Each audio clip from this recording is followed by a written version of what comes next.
For you, Leo, this month has to be particularly important, and I refer to the eclipse, the total solar eclipse that is going to take place in your sun sign this month. The month is August 2017. I'm Dadhichi, and we're just departing from the usual format, as you can see, with my little image down in the corner here.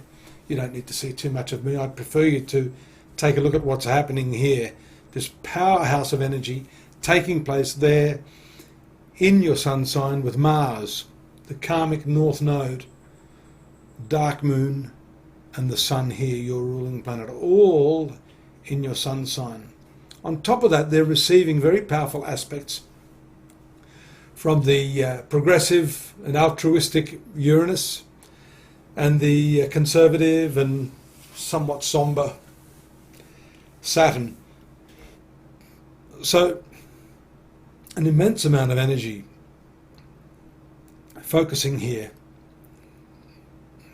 And you know, straight after this, we see the new moon, because you know, the solar eclipse is really the conjunction of the moon and the sun, the moon coming between the earth and the sun, simultaneously being on the nodal axis, which creates that shadow effect, that eclipsing of the disk of the sun. And this is a particularly potent one, Leo, because it's a total eclipse. And for those of you born under the sign of Leo, living in the US,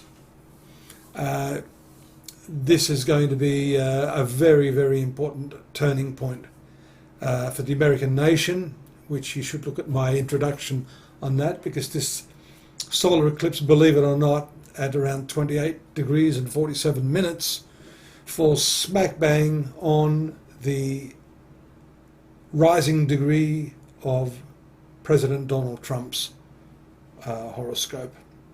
That's significant. So what does it mean? It basically releases so much energy. This really is a what I'd call an evolutionary leap for you. The first house, this first house, the fourth house, the seventh house, and this 10th house. These are the significant angles of your horoscope. You can see why I wanted you to see this, so you can get an insight into how the horoscope looks, where the planets are placed, especially for these important events. You don't get as good a crisp image of me, but I think you can live without that. And on top of that, I guess people like to, often ask, well, does Dadhichi really know anything about this? Well, I know a little bit, and I'm just sharing what little I know with you here in terms of the placements of these planets and this eclipse taking place on the 21st of August. I usually start the month with a map for the 1st of August, but this is so significant. The other thing is, apart from it affecting you, your personality, your whole attitude to life, we see that on the 8th over here, in the 7th sector, the western part of your horoscope, a lunar eclipse taking place. So both of these eclipses are very powerfully influencing your relationships. As I've always said, and you may have been tuning in to me, this part of your horoscope, which is your major relationships, can't possibly function well unless the relationship here with who? With yourself is intact. And that really is the crux of the biscuit, if I could coin the term, whatever that means. What's the crux of the issue, really? The crux being how well you relate to yourself. The development of that relationship with yourself is the determining factor of how well you're going to relate to other people.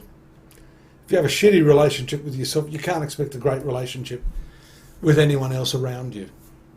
So I think this eclipse for you is pertinent. It's a solidifying, stabilizing influence shown here by the trine aspect of Saturn in your 5th house. This has been causing you a lot of angst. I've talked about this for months and months, well over a year now. I keep coming back to this Saturn transit in your 5th house. The 5th house is your spiritual mind. 5th house is the natural house of Leo. So having Saturn transiting this 5th house has really put a damper on you for some time. A lot of you aren't feeling that joie de vivre, as I call it, that, you know, that power and that self-confidence. That's coming back now with Mars here. And with the eclipse here, we see the release of that tremendous energy. It's interesting to note too that along with this Saturn transit trining the eclipse up here, very near the cusp of your 10th house, this is your career sector. The other foreground sector, 1st house, 4th house, 7th and 10th. 10th house again is the foreground, the most important angle of the horoscope, along with your rising sign or this sun sign in your case, because we don't know your time of birth. We're working on the sun sign analysis. Very close to this 10th angle shows that the changes that are taking place for you here during this eclipse and what's going to eventuate out of this, Leo, is having a marked impact on all of these areas. This 5th house, that's your creativity, that's your children, that's your love affairs. 7th house, your marriage, your long-term committed relationships. And up here, it's not quite in your 10th house, but for some of you, depending on the date you're born, earlier actually would be more pertinent. This will be influencing your work, and favourable. These aspects are favourable. These triangular symbols here that you see, and these little asterisks, these are what we consider favourable aspects, or influences by these planets that are going to give good vibes, add fortitude, and lift the outcome of this eclipse for you.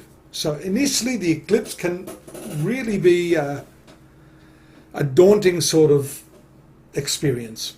It releases a lot of energy. It releases, especially in this 1st house, the way you present yourself to the world. You will have some very powerful self-realization during this cycle. Big things are going to emerge here for you. And the reason I say that is because Mars for you is the ruler of your 9th house, which is your past karma, spiritual planet, and ruler of the 4th house, co-ruler, along with Pluto, of Scorpio.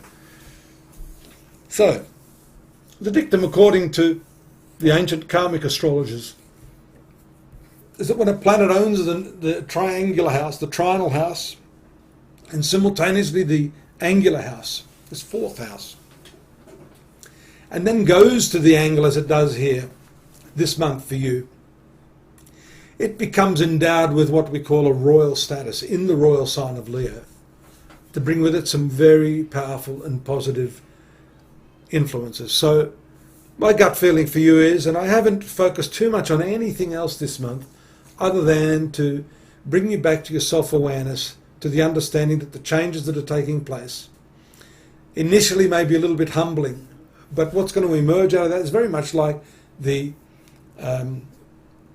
grub emerging from the cocoon, the chrysalis, the butterfly. Full flight to you, Leo.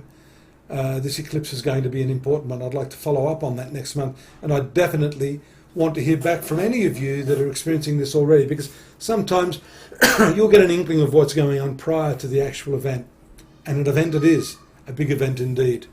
Join me at astrology.com.au. We have the month in focus there, the monthly forecast, daily, yearly. You can study what I've just said in the context of the bigger picture. And of course, I do look forward to having your company again next month as usual. Take care. Bye for now.